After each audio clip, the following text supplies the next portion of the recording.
Hi, Christy here. I'm in my Akashic Records, and I want to start the exploration today with pet peeves. Oh my goodness, don't we all have them? I mean, mine have gotten tamed somewhat so over the years. Some have probably even gone away to the point where I wouldn't call them pet peeves anymore, but there are definitely some that are front and center.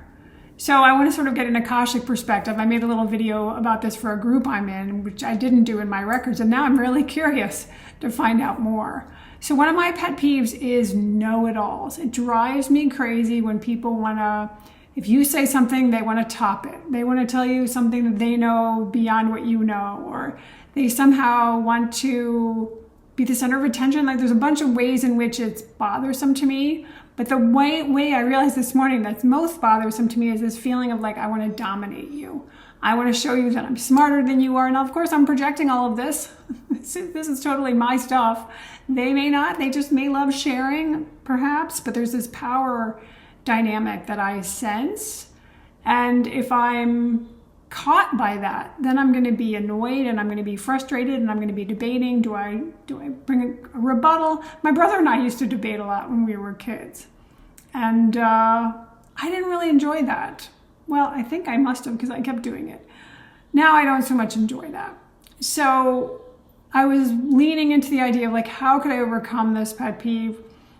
One, I used to always look at, what is it about my know-it-allness that I don't like? Because we usually don't like in others what we don't like in ourselves. And so much of it is this alienation, is what they're bringing me here in the records. This idea of othering, of I'm in a certain group of people that are smart and you're in a certain group of people who are less smart, or whatever, or however we categorize it. There's a way in which those people, I think what came to me when I was opening the records was this idea that pet peeves are largely related to other humans.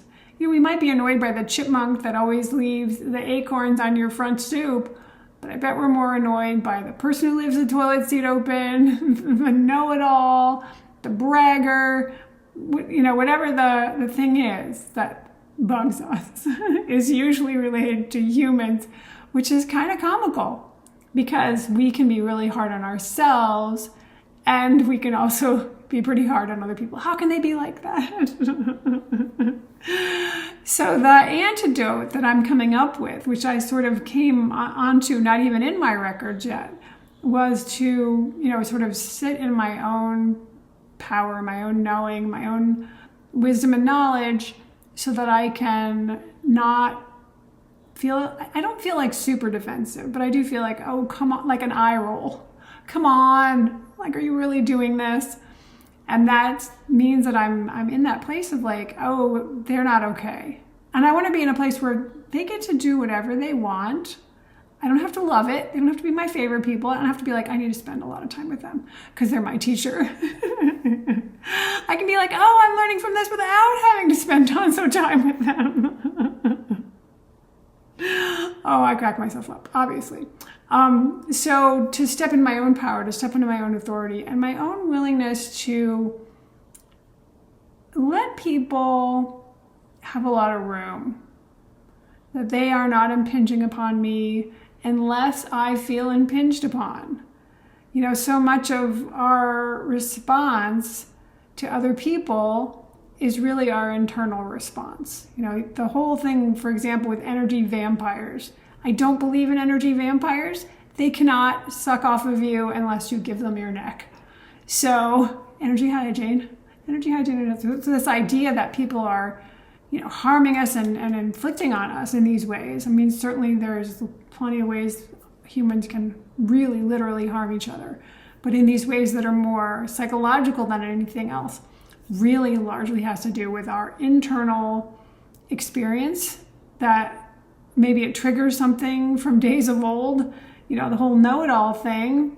Once upon a time, you're a child and everyone is the expert, right? You have teachers, you have parents, you may have people in the church. If you go there, there are a lot of ways in which you are the newbie, right? Because you're still learning.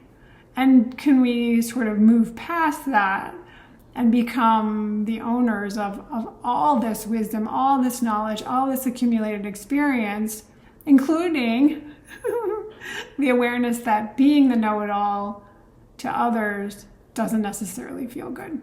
Now, I don't want to focus just on this pet peeve. I'm sure there's a plethora of them that we have. I listened to part of a radio show on NPR this weekend called Hidden Brain. And they were talking about how when we can do better, we generally do better. It's not usually a motivation issue. It typically is a skill issue.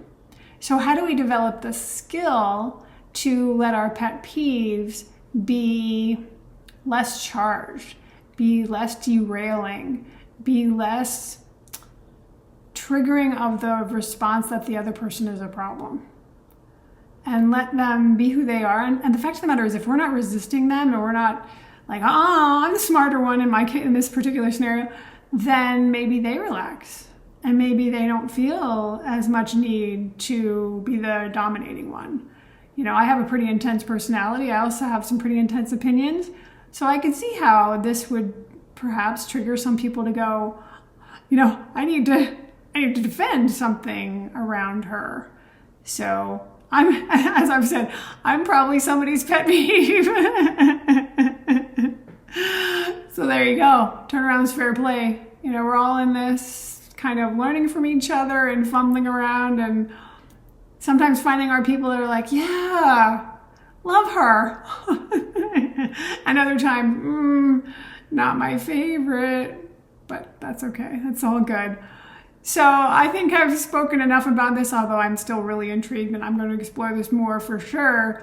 I'd love to hear in the comments below what your pet peeves are and kind of how you interpret them. And if you'd like me to look at any pet peeves in the records, I'd be more than happy to do that.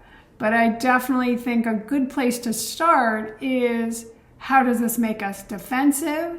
Or how does this make us frustrated? Or, you know, that sort of the negative emotional piece to it. How does it bump against something that we go, oh, like I just noticed something, you know, came to my attention because of how I'm feeling, which of course we're always feeling our thinking. So some thoughts going through around, how dare they? Or, you know, the nerve, or how unaware, unconscious, inconsiderate. That's a good one too. Like your spouse might do something, you're like, oh my God, how many times have I told you? Whatever the thing is, and you feel like they don't even care about me, which probably isn't true, and maybe it's a skill they haven't acquired. It's very interesting. I didn't actually finish listening to that show because I was running to the store and back, and I missed part of it, and then I couldn't find it online. I will definitely see if I can find it and bring some of that information here. All right, I'd love to hear in the comments below something about your pet peeves. I look forward to seeing you in the next video, and in the meantime, please go be brilliant.